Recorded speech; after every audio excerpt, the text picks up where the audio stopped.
Well, interactive learning environments are created with a couple of things. First, as teachers, we have to know our content, and that's why we come to conferences like this with NSTA. And second, you have to know your students, you have to know the communities that they come from.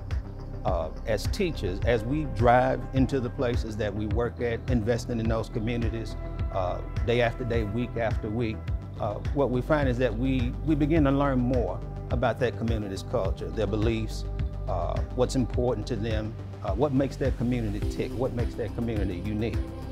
By investing in your community, I think it really fosters this collaborative ecosystem where learning occurs beyond the walls of the classroom. So by collaborating with different businesses for different services for students, including like health services, food services, it helps create this really supportive environment for the students to really thrive with their learning. Our goal should be to gain a deeper understanding of those communities, learning what their beliefs are, the cultures, what makes that community tick, what makes that community unique. Because when you find out the uniqueness of the community, you're really finding out the uniqueness of the students that are sitting in your classrooms.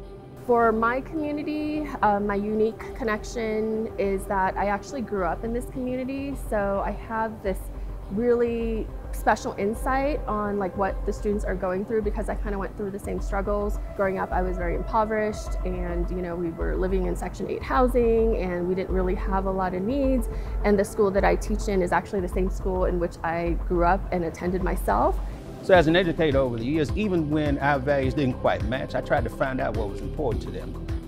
And so I would find myself after school going to events that affected the lives of my children. I ended up at football games, I've been to cheerleading competitions, I've been to birthday parties, you name it, I've probably been to.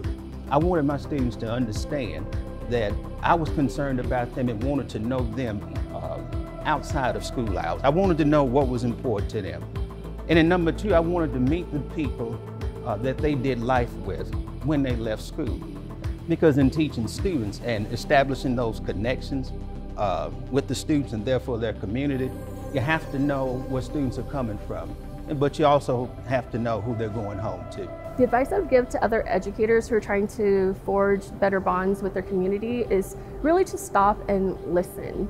Listen to the needs of your community. What are they concerned about? What do they want? What are the aspirations? So once you're able to identify, because every community is distinct, everyone has its own special needs, you can work together to develop these partnerships and these collaborative relationships.